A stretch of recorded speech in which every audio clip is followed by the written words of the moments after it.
A warm welcome to today's Fireside Chat on environmental obligations in insolvency. I'm Schytzer, Associate Professor at Uppsala University, and also a chair of the Emerging Scholars Group of Insolvency Law Academy. And on that note, Mr. Sumant Patra, would you like to say a few words in the beginning? Oh, thank you so much, Jonathan. A very quick word. One, to welcome all of you on this very important subject, a discussion that we believe is something that sets the agenda for a narrative that is needed to be taken at the global level. We've seen a lot of discussion on this over the last 2-3 years, but at the same point in time, I do believe that it hasn't really been able to gather the kind of momentum that it deserves to. We've seen a lot of scholarly calls, including an initiative by the World Bank, INSOL International, and III, where a working group was constituted, which met twice, and Devendra is a member of that as well. I have the privilege to be on that working group as well. We have already deliberated, and a paper is currently being it's been written, in fact, but it's pending approval of the World Bank management. Other than, of course, the Insolvency Law Academy published a paper a few months back, which was also presented in Singapore 3 weeks back by us. But I believe that this is something, as I mentioned, we need to take to the next level, create a momentum, and we're hoping that today's discussion will help in that direction. We believe that for Insolvency Law Academy, and of course, for those who believe that this is an area which needs to be addressed in the insolvency policy and wherever needed in the legal frameworks, the discussions like these would provide very useful insights for the benefit of those who are thinking of writing about this or who might just be persuaded through these kind of calls to give it a greater deliberation in terms of that. And thank you so much, Jonathan Ishana, for leading the initiative for ESG, and also for all of you who are on the panel today for making the time. I appreciate it very much. Handing over to you now, Jonathan. Many thanks, Sumant. So today we have the privilege of hosting 3 esteemed speakers on this subject. Dr. Jassmine Girgis, who's a professor at University of Calgary, Canada, who has written several articles on the impact of the Redwater decision from the Supreme Court of Canada that we will hear more about soon. Devendra Mehta, partner at PwC, INSOL fellow, and a member of the World Bank's Working Group on Climate Resilience and Insolvency Law. And last but not least, Dr. Sulette Lombard, Associate Professor of Law at University of South Australia, who gave a brilliant presentation on this situation regarding these matters at INSOL International in Barcelona this spring. So let's start with just setting the stage. I would like to begin by providing some background on how environmental claims are recognized in insolvency processes across different jurisdictions, specifically regarding priority rankings of claims in insolvency and affected collateralized assets. So let's start with you, Devendra. And India. I've learned that for the Indian Insolvency and Bankruptcy Code of 2016, the distinction between financial and operational debts is fundamental. Could you please provide us with some background for us regarding priority for environmental claims? Sure. Thanks, Jonathan, for having me here. You're right. The Insolvency and Bankruptcy Code in India distinguishes between 2 types of debts, financial and operational. Financial is any debt for time value of money and includes instruments like bonds, debentures, forwards, bills, acceptances, etc., etc. Operational is everything else, which is for supply of goods and services, employee salaries, as well as government dues. So environmental claims, theoretically speaking, They reside in the operational debt bucket, and unfortunately for them, do not have they have a low pecking order in the insolvency waterfall. So pretty much they really, in most of the insolvencies, won't get their fair share. Having said that, environmental claims in India have had the capability to surprise things once in a while. There's no law per se, but I think sometimes if the magnitude is of such a nature, or just because the nature is contingent, they've really troubled folks post-insolvency also. And I'll give you a couple of examples quickly to kind of explain what I'm trying to tell you here. So, for example, there was this steel plant way back in 2008. And when a steel plant needs to be constructed, you need certain permissions, environmental for, etc., etc. The plant got all the permissions and the construction started. And when the dust kind of settled down, literally, lo and behold, we find that the plant's been constructed 5 kilometers away from the designated site into the forest land. And they are sitting on 220 odd hectares of forest land. So because of this violation, so to speak, the plant was not given permission to operate, what we call in India consent to operate. And there's this whole host of litigation between the pollution authorities, the forest authorities, the Ministry of Forests, just about everyone involved with matters of environment, but they didn't get any consent to operate. Eventually, in 2017, they got a temporary consent to operate, which was for about a year. Now, while this temporary consent to operate was in operation, the company went into insolvency. Now, in insolvency, the way it works in India is you have successful resolution applicants. That's an applicants who bid for the company. It's kind of an auction, so to speak. So there were the successful resolution applicant who bid for the company. Somewhere in April of 2018, in August of 2018, they successfully won the company in the auction, so to speak. While the resolution plan of that successful applicant was being passed in the court, the insolvency courts were very clear that the corporate debtor's property only can pass on to the successful resolution applicant, nothing more, nothing less. Now there's this fine line here. The plant has been built on a land which does not belong to the corporate debtor. So it's in theory not corporate debtor's property. So the successful resolution applicant takes over the plant. Again, the litigation continues. And there's actually no solution coming out of it. So the successful resolution applicant reapplies for the forest permission and the environment permission for that plant. So back to square one, the 2008 permission is being sought over all over again after the insolvency. So there, the permission was granted, but it had two very stringent conditions. One, that they have to plant trees on twice the area of land what they have acquired, or twice the area of forest land. Another condition was they have to give 5 times the area of non-forest land to the authorities.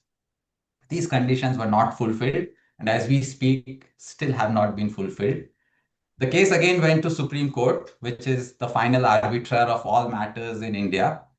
And in the Supreme Court allowed the plant to operate because they wanted to protect the jobs.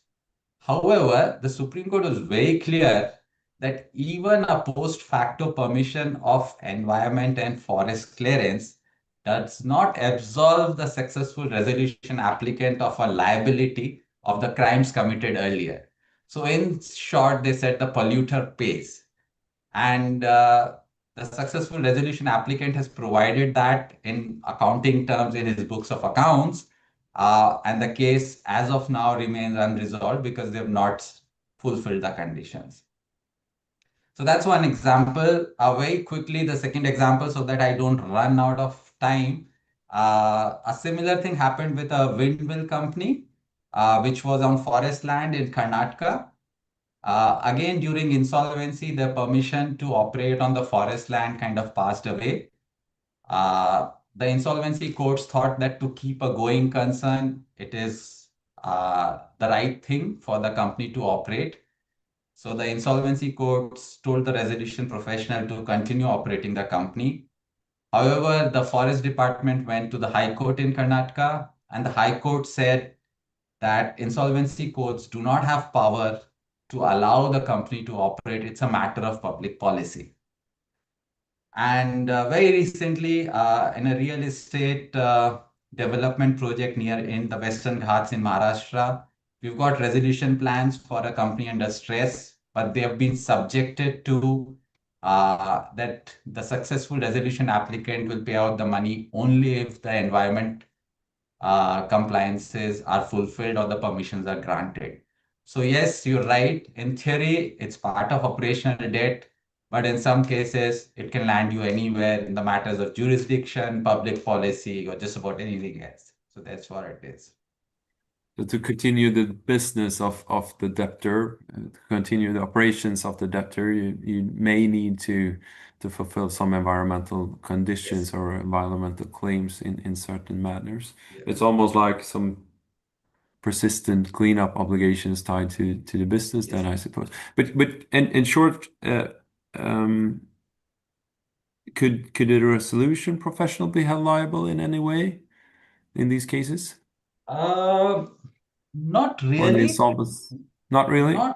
Not really, because I'll tell you, I mean, theoretically, we guys are supposed to comply with all the laws. I mean, that's Yeah. mandated in the Insolvency and Bankruptcy Code. But a resolution professional will have two fallbacks. One, they'll not have cash in the company because the company by Yeah. its very nature is stressed. So they'll not have cash in the company to fulfill the environment obligations. Two, in both the cases I explained to you, which is the steel company and the windmill company, the resolution professional will kind of safeguard himself or herself by going to Mm. the insolvency courts and asking for direction. Yeah. And once they ask for direction and the courts say, okay, you operate, then I kind of go scot-free and there'll be no liability Yeah. on me first as such. So not really. I mean, we'll ensure that we're not liable. That's a good thing, at least, I suppose. Every insolvency practitioner out there to know that you will not be held personally liable.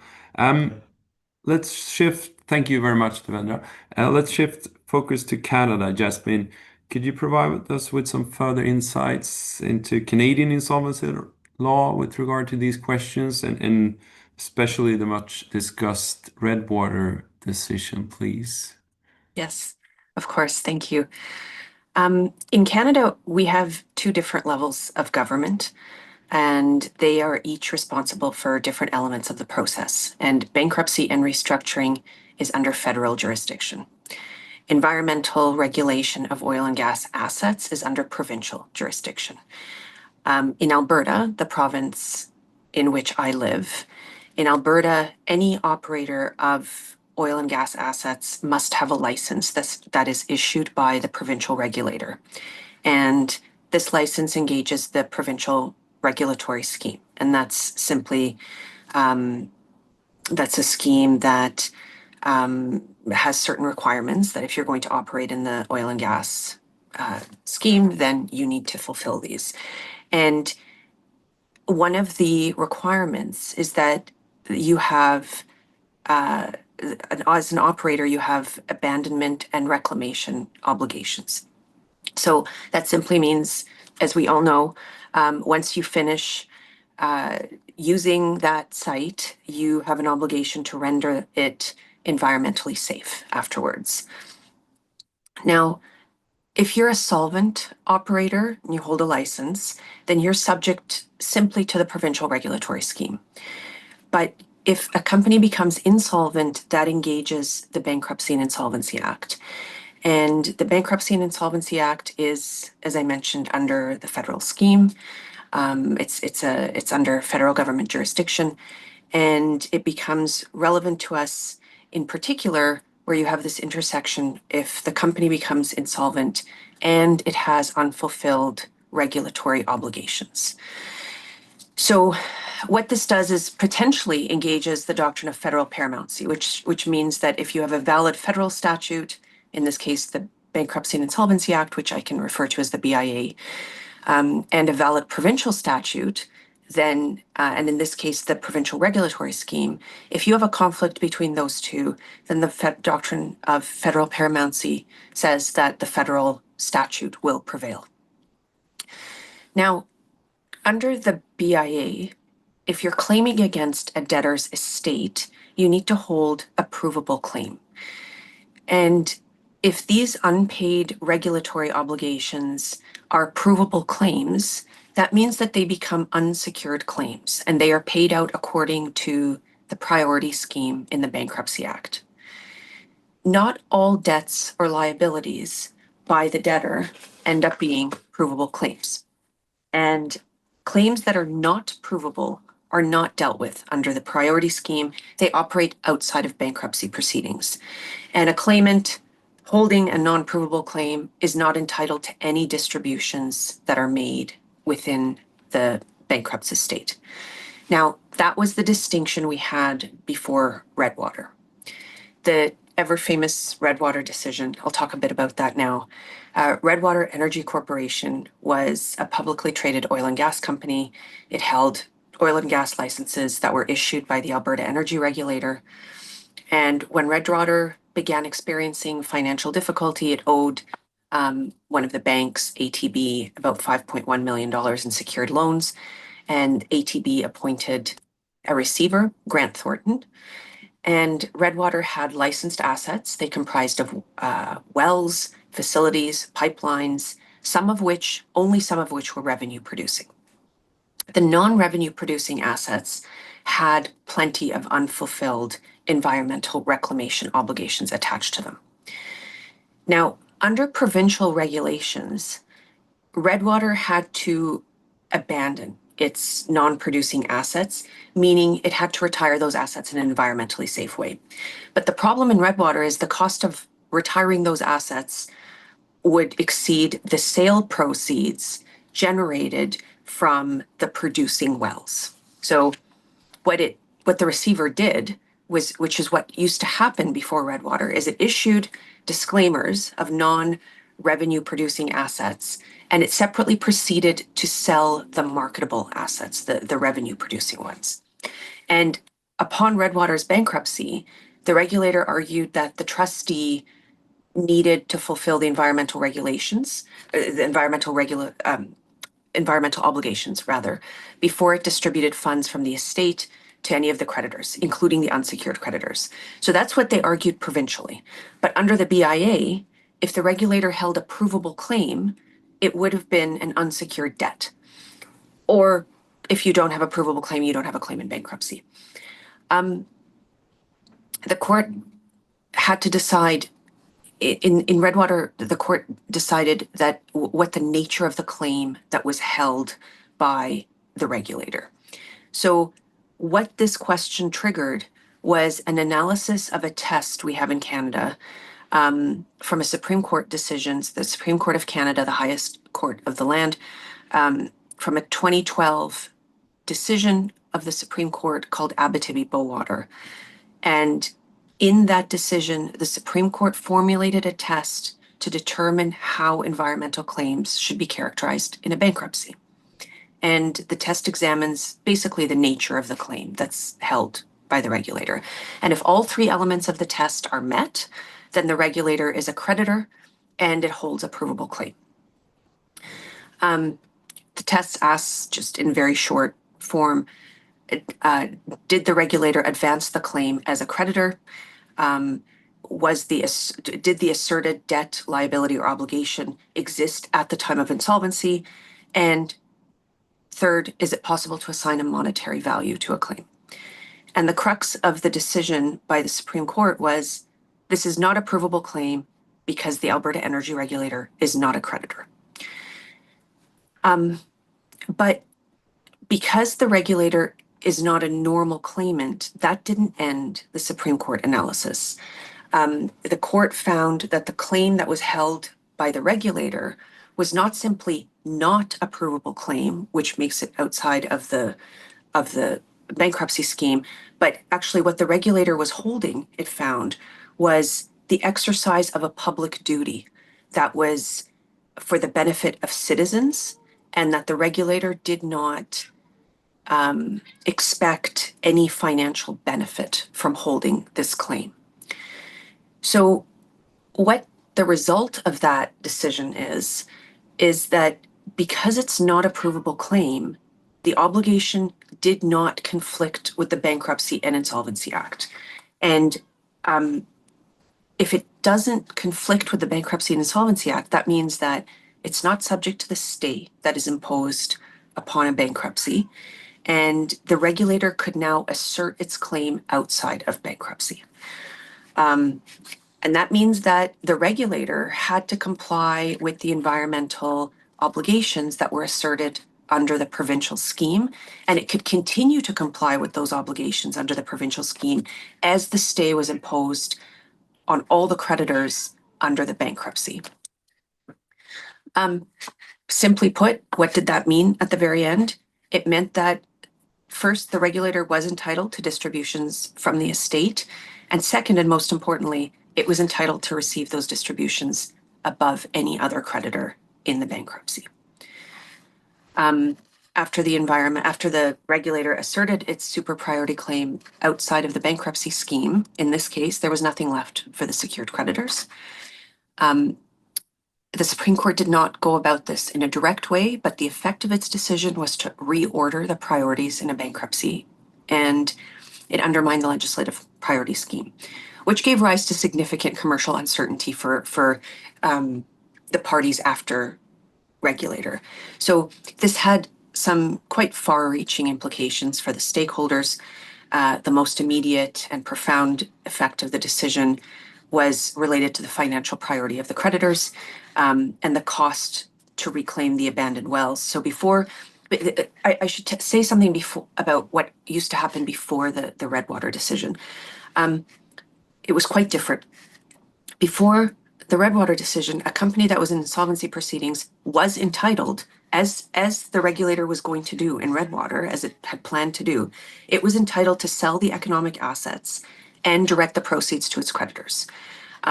And it was also entitled to disclaim the uneconomic assets without paying or accounting for any of those costs that were required to abandon these wells, which is exactly what the regulator in Redwater tried to do. And what would happen then is that the purchaser would assume the environmental regulator liabilities that were associated with the economic wells, and the environmental liabilities that were associated with the uneconomic wells would either be left to the Orphan Wells Association, which is a company that works under the regulator, or in some cases, the receiver would negotiate a deal with the regulator and the secured lender, and such that a portion of the proceeds of the sales would be allocated to address these obligations. But in Redwater, the Supreme Court changed that by holding that in reclamation obligations have to be dealt with before any of the proceeds are distributed, including to the secured creditors. So given the substantial reclamation and abandonment liabilities in many of these cases, the common result in an insolvency proceeding following Redwater might very well be that even secured creditors cannot collect on their debt. Thank you very much, Jassmine. So quite substantial effect then, I suppose, on financial creditors and how they behave. And I suppose it's harder to get a loan if you're in the oil and gas industry from the Redwater or after the Redwater decision compared to before it. It's harder for the smaller operators. Yeah. Thank you very much. So great. So we've seen now that the landscape shifts a lot when we compare India and Canada. Let's move on to Australia. Sulette, could you please provide us with some background concerning these questions?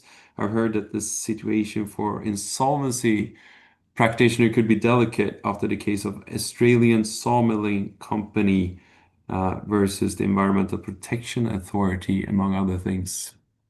So that, please. Yes, this case caused some concern among insolvency practitioners when the judgment was handed. Just by way of background again, similar to what Jassmine talked about in the Canadian context, Australia has a federal system of government as well. So similarly, insolvency, liquidation of companies will be dealt with at a federal level. We have a single piece of legislation that applies across the whole of Australia, but environmental legislation operates at a state level. So each state will have its own environmental act or acts. It's a patchwork of legislation. Quite often there isn't just a single piece of environmental legislation that applies. Unlike Canada, however, our situation is complicated because of a constitutional quirk, and I won't go into the detail as to why that is. But for the purposes of insolvency law, the environmental legislation, the state legislation, will actually prevail over the federal legislation in case of a conflict. So from the perspective of an insolvency practitioner in Australia, the situation would very much depend on which state they're in and which piece of environmental legislation we're talking about. So the Tasco case that you mentioned is a case that occurred in the state of Victoria, where Melbourne is the capital. That might perhaps be more familiar to people than saying Victoria. And what happened here is that in this particular case, the environmental liabilities were cleanup costs of the land on which the company operated its business. And the costs were estimated to be at least 5 times the value of the land. So similar to what Jassmine mentioned in the Canadian situation, an insolvency practitioner or a liquidator is in a position to disclaim onerous assets that just aren't worth dealing with because, for example, they're burdened by environmental cleanup costs. So this is what happened in the Tasco case is the liquidator, it was a company in liquidation, the liquidator disclaimed the land, but the Environmental Protection Authority and the state of Victoria then approached the court and asked for the disclaimer to be set aside, because quite obviously, if the disclaimer goes ahead, it means the land falls to the state and the state becomes liable for the environmental cleanup of the particular piece of land.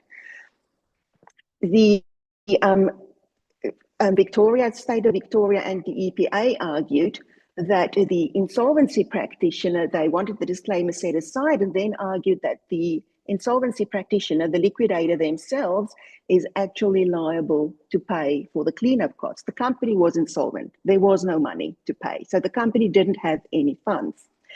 And the basis of the argument was, and then the case becomes, it's very legalistic, it's an exercise in statutory interpretation.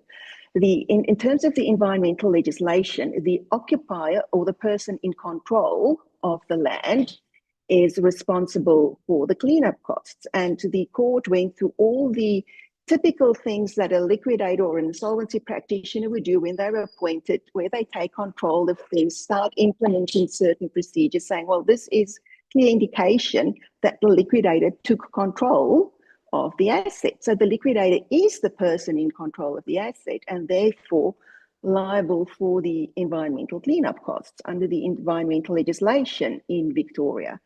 And we couldn't make you can't make an argument then that this is contrary to the insolvency law principles in terms of federal legislation, because in case of a conflict, state legislation will prevail.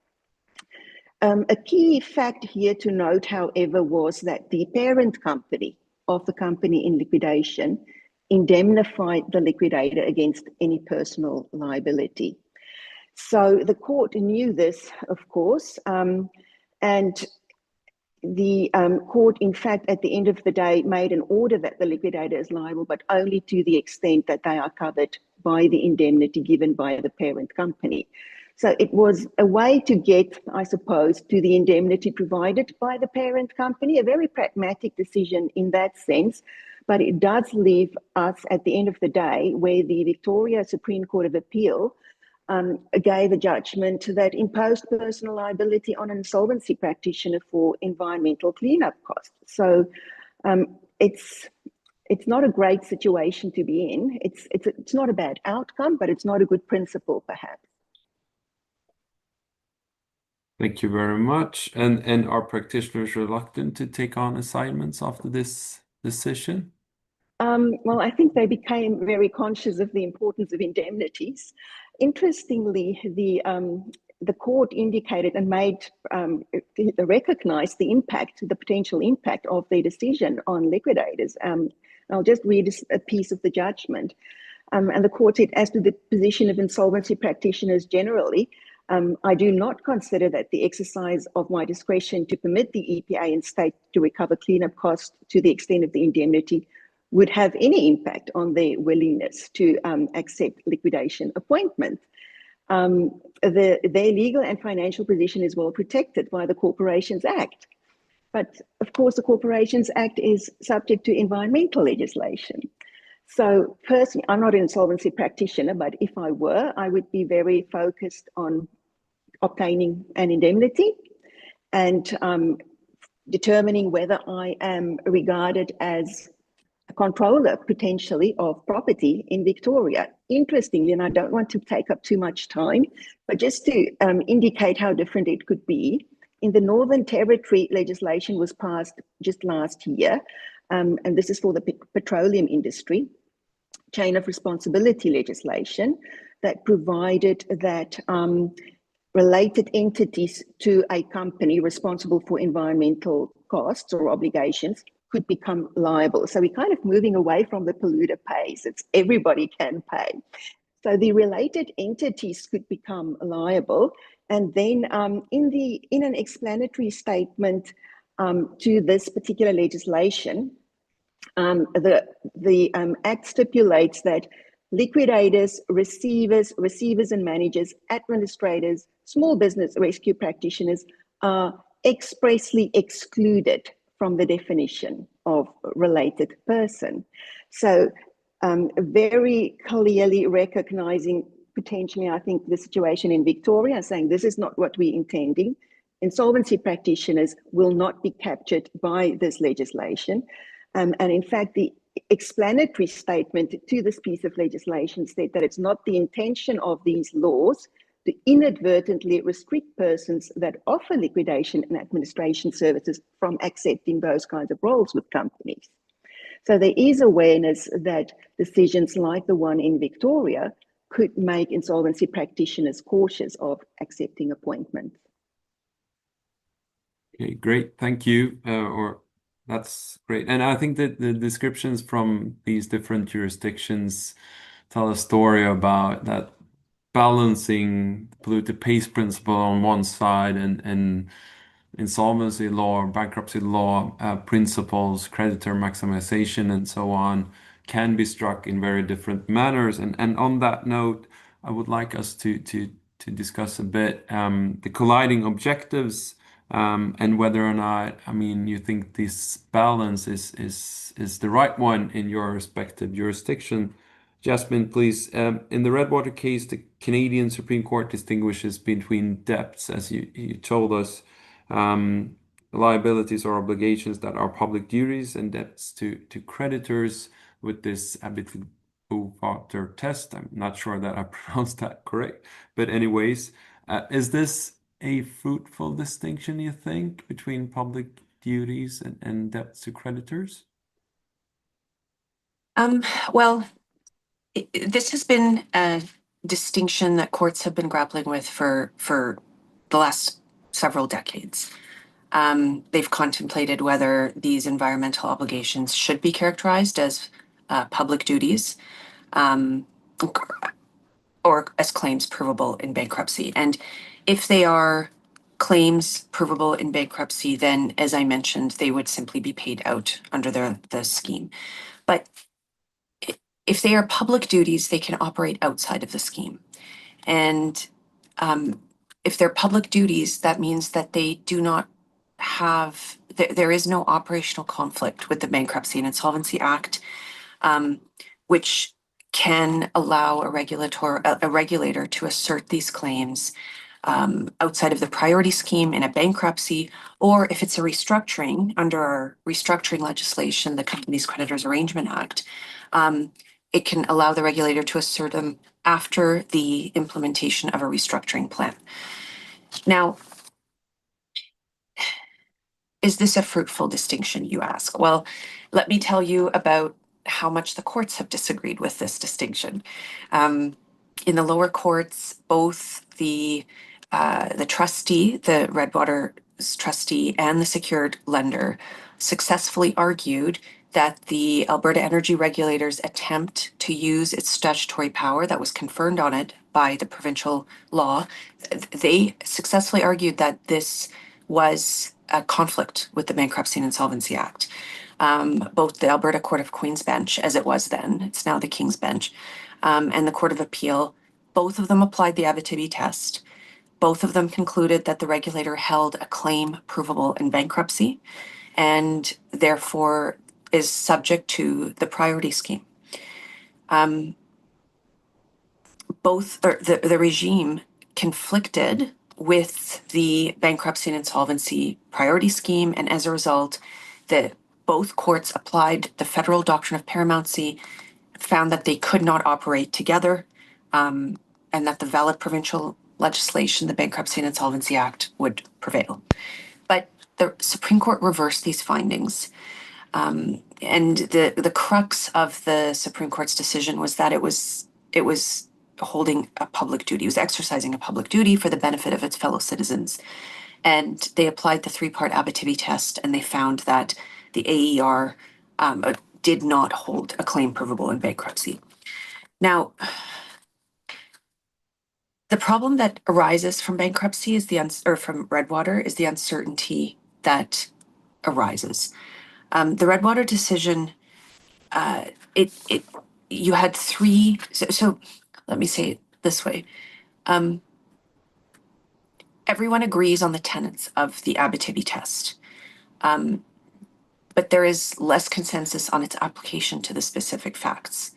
So it's an unpredictable test. It's quite fact-specific, and the problem is aptly demonstrated in the Redwater decision itself, where you had 3 levels of court, you had 11 judges, and 5 different judgments, and five in the minority, and then 6 in the majority. So 11 judges applied the exact same test. Nobody disagreed on the test. 6 of them ruled in favor of the regulator, 5 of them ruled in favor of the secured creditor. And this much disagreement on one set of facts, I think, should probably indicate that the law arising out of this should probably not be decided on the basis of this common law test. The priority scheme is subject to change based on the application of this test. Is it a fruitful distinction? Well, is it a public duty? I don't know that you'll get many people disagreeing with the understanding that it's a public duty. It is a public duty. It fits very well into the polluter pays principle. So I don't know that you're going to get much disagreement on the theoretical understanding, but I think you might get some disagreement on how it was carried out. Should something be done about this? Should possibly some different some amendments be introduced? Possibly. Should the provincial scheme be a bit more diligent in enforcement? I think probably that's the best answer for it, because we wouldn't be having these issues if the companies came into bankruptcy without such significant environmental reclamation obligations. But I will save some of that for the next round of questions. Yeah, perfect. Thank you very much. So predictability is an important ingredient, and that perhaps is lacking then. So let's move on to Australia, please. So what do you think about you referred to that decision? Do you think that is a, a a just balance between different objectives when it comes to Australia? Yes, I think when I got your question, I thought, oh, I should go back to that case and see if the court said anything about policy. Because when you read the case initially, it looks like such a legalistic case. It's just section so and so of this piece of legislation, section so and so of this act, and its interpretation by the court of concepts like occupier control, the scope of the disclaimer provision, etc., etc. But of course, the court does have a discretion as to whether it should set aside the disclaimer or not. At the moment that the court exercises a discretion, it means that it's employing principles of policy. So the court does refer to the principles underpinning the environmental legislation, policy principles underpinning environmental legislation, saying that it will be guided by those. And the four that were relevant for this particular piece of legislation were intergenerational equity, the polluter pays principle, shared responsibility, and the enforcement principle. So the court indicated that it was guided by those, and then agreed with the submissions from the Environmental Protection Agency and the state of Victoria. And according to their submissions, one important policy principle is that companies should not be able to avoid their responsibilities by going into liquidation, because this company went into a voluntary liquidation. Now that seems fine. I think we can all agree with that companies shouldn't be able to avoid their responsibilities by going into liquidation. The question in this case was, of course, though, do we want the liquidator to become liable? So the court carried on then and said, as a matter of public policy, it's inappropriate that liabilities for which the liquidators have an indemnity should become a responsibility for the taxpayers. So it was literally weighing up, should the taxpayer pay where we have an indemnity in place? And I think if you balance it like that, it seems like an appropriate balance. The parent company indemnified the liquidator, so ultimately the parent company kind of carried the burden of the cleanup costs. So in that sense, maybe it was an appropriate balancing act that the court had in place here. The court said we should discourage the use of voluntary liquidation as a device to avoid environmental responsibilities or to impose unwanted or unexpected burdens on the taxpayer. So it's constantly that particular tension. I just wonder, this case was decided on the basis of a very specific set of facts and circumstances. What happens in a similar set of circumstances where an indemnity is not in place? So lack of predictability once again, then I suppose. Yes. The facts are very I don't think it's ideal when judgments are so fact specific. It leads to a lot of uncertainty.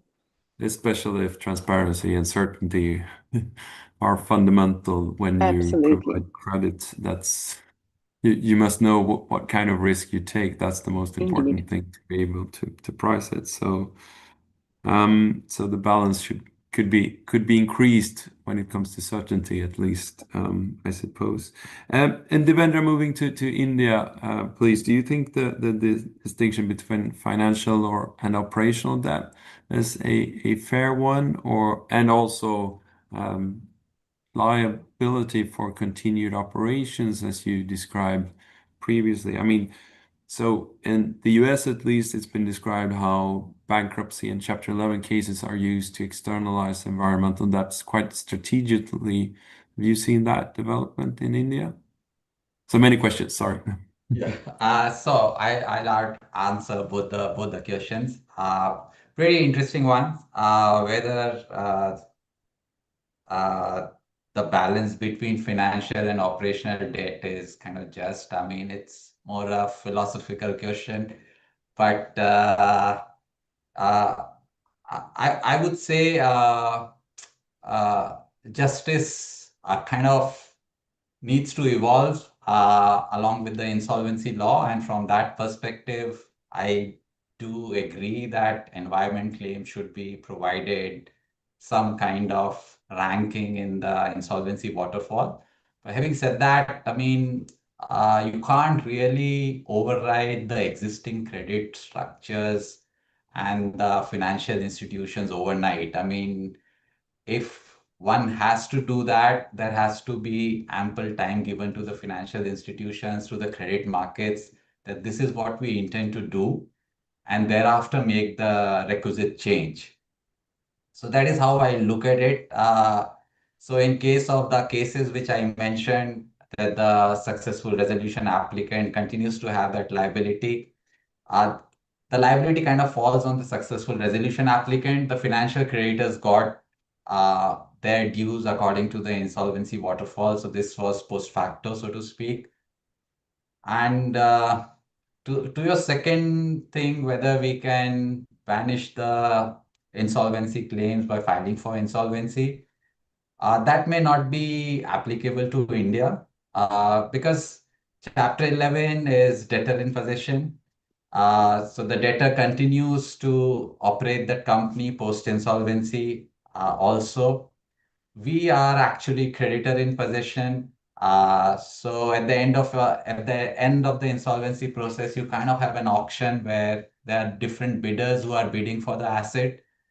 And so most likely any entrepreneur or anyone who controls the company is not going to take it to insolvency because he or she risks losing the company. So theoretically, it's possible to banish the claims, but practically, I don't think it's possible in an Indian context to banish the claims by taking it to insolvency.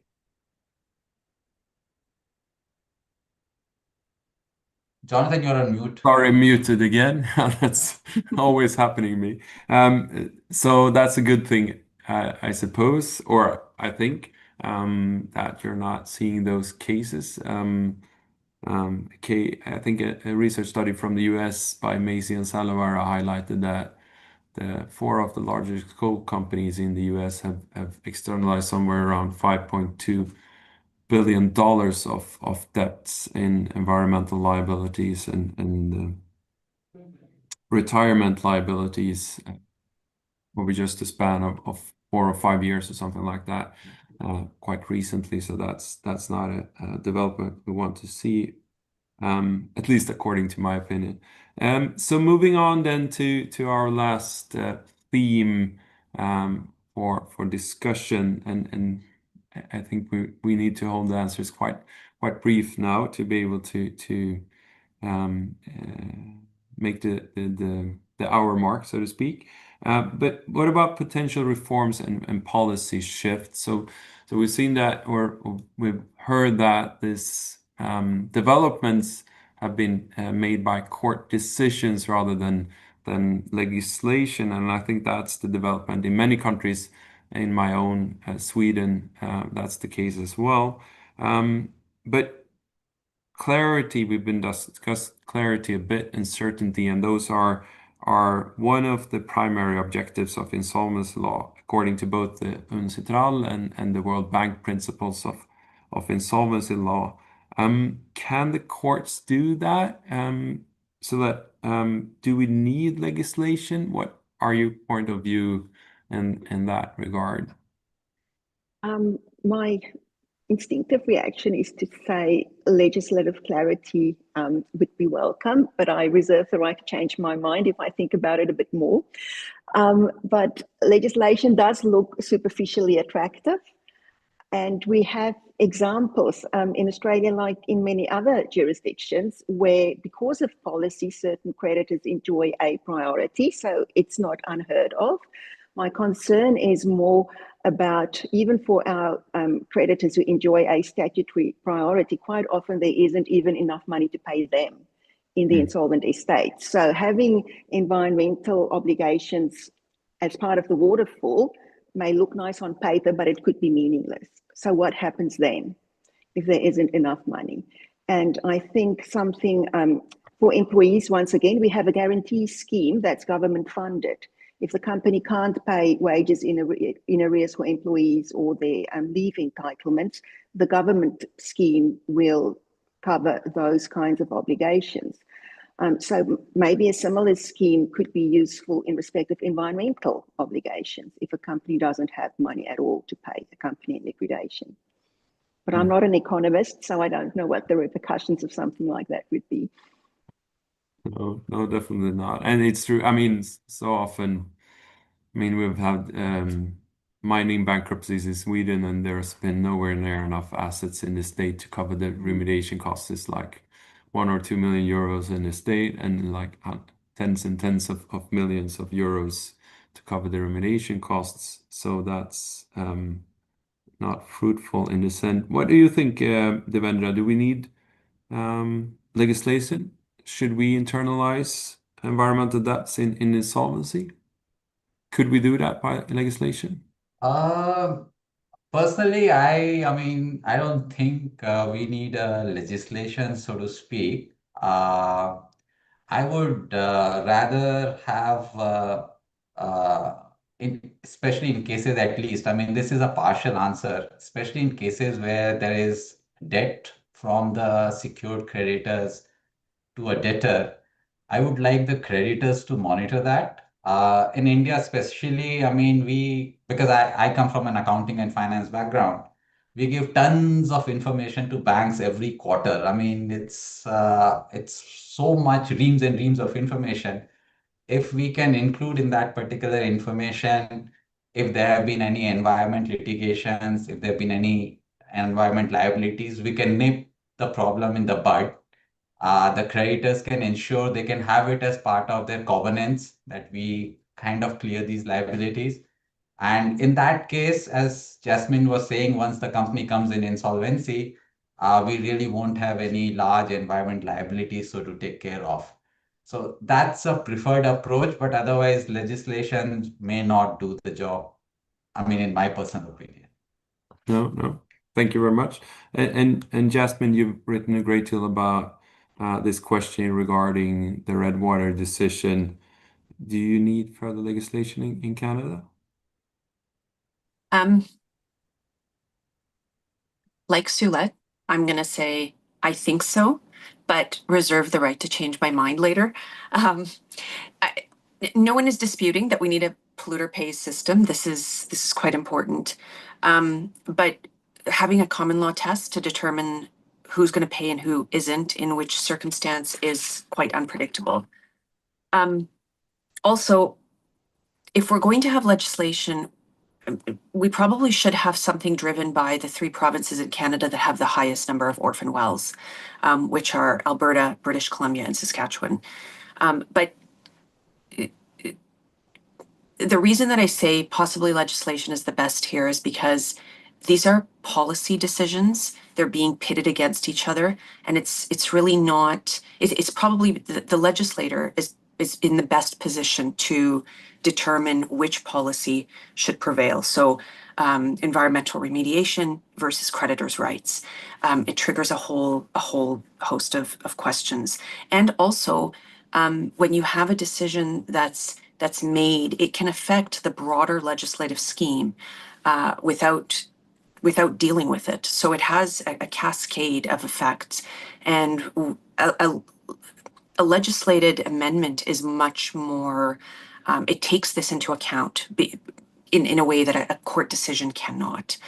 But at the same time, it has to be clearly considered a legislated amendment. So after the Redwater decision, we had a bunch of ministerial orders that did specific things, but didn't consider the broader scheme. So this is a very big issue, and it does need some thought. Definitely. Thank you very much.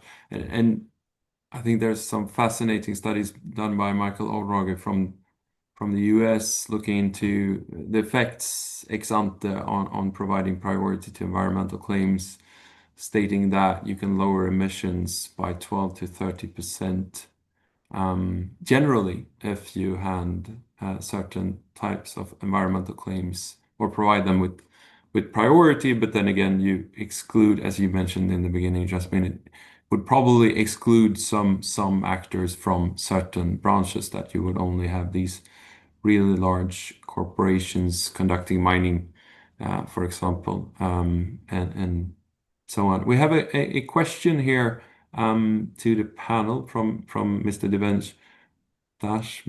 Sorry for the pronunciation. Sorry for the Swedish pronunciation. So the question is, what is the role or scope of UNCITRAL model law, if any, in any of the respective countries in discussion? So have you considered, has the model law been considered? And also a follow-up, should we follow a same model, or is insolvency always going to be adjusted according to respective countries' situations? Have you seen any inspiration from the UNCITRAL model law in your jurisdictions regarding these questions?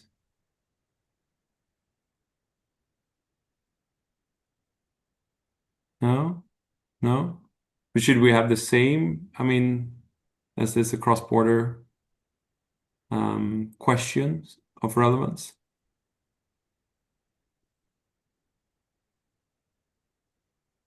No? So from a EU perspective, sorry, Sulette, please. No. No? I just wanted to say, just based on our discussion tonight, how different these claims are treated in India, Canada, and Australia. I think you are going to struggle to find a uniform model. There will have to be recognition of the context, the particular legal context in a jurisdiction when you address these claims. There could be guiding principles and ideals, but at the end of the day, you're very much bound by what you're working with. Yeah, definitely. But yeah, and from an EU point of view, it's hard to it's been hard within the European Union for specific countries to have stricter environmental rules, because then you're giving your companies a disadvantage compared to other companies. So it's hard to have stricter, at least that's the view in Sweden. I know we're a bit over time, but maybe we have a question in the Zoom room. Could I ask a question, or? Yes, please, I just Robert. came. Yes, I'm a bit late. I'm so sorry. I just saw via LinkedIn your announcement of this this event, and my apologies. I have a question. So perhaps you already discussed it, and perhaps you have not. But in the Netherlands, we are now embracing the discussion about the preference for involuntary creditors against voluntary creditors as a method to at least take care of the parties who take care of the cleaning of the soil and the air where possible. And I was just wondering whether this issue has also arisen in any of your jurisdictions. I'm happy to see that in Canada there are already some advancements in red water, although it was a bit of a different approach, leading to perhaps a similar outcome. But while having all these learned people in one call, I would like to ask this question, whether you have at least heard of this distinction as a way to avoid further environmental damage, or is there anything I could add to that? Would you say that the voluntary, non-voluntary distinction matches somewhat the distinction between public and duties to the public and duties to normal creditors? Well, the outcome can be similar, as well, the banks are stating who are, of course, the most preferential creditors and who will be the ones to, well, more or less pay for the events when things have gone wrong. And here, that we are not talking about a distinction that it's that we should punish banks or financial institutions for their wrongdoings. It's just a basic concept of fairness amongst creditors, those who had the chance to evaluate the company in which they had drawn into a contractual position, against the ones who have not chosen to become a creditor. By nature of the difference alone, the preference of the involuntary creditor should be well, put first above the voluntary creditors, and whether it be public creditors or natural persons who have been damaged by the pollution. That is, they're more or less equal to me. But the concept in itself, well, deserves some broader attention. And we're trying to do this in the Netherlands, and I was also hoping that other countries are also taking this into account. Yeah. Any comments, questions from comments by the panelists? If I'm understanding your question, Robert, Yeah. I think I think it looks first like the secured creditors are possibly being punished, or they're the ones bearing the load. But the reality is, I think, and I had this conversation with Jonathan earlier, which is, if the government is not going to step in, the secured creditors will. And that simply means that they will impose their own requirements because they are directly affected by these decisions. So if the regulator or the government is not going to have, say, better bonding requirements, or create more effective insurance-like requirements in the province, the secured creditors will take matters into their own hands, and they will have, better higher lending rates, or requirements that you have certain capital before they lend. And while that's not ideal, I think this is something that governments need to deal with. If the governments don't, the creditors will. Is that going to punish the secured creditors? Not necessarily. I think they're going to their capital is going to be in demand regardless. Will it punish the smaller operators? Yes, and possibly that's one of the big concerns in the field. But is punish really the word we're looking for? I mean, if you're going to, not me, it's not kind of a from my pay to side. play. No. Yeah. It's not, punishment is not the way we are addressing it. It's just basic fairness amongst creditors, Basic which leads to a result that might feel as a punishment for secured creditors. On the other hand, it is also stated that security is also a way to better take control of companies, operate companies better, because they are so professional. And my feeling is, well, if you use that argument, the fact that they might be have another priority above themselves, they will take care more cautiously on the operation of the company, because they will, you may call it punished, but they will feel the effects of their negligence in doing so. And from my perspective, it would not be determined as a form of punishment, because that's not what I believe in. It's just a concept.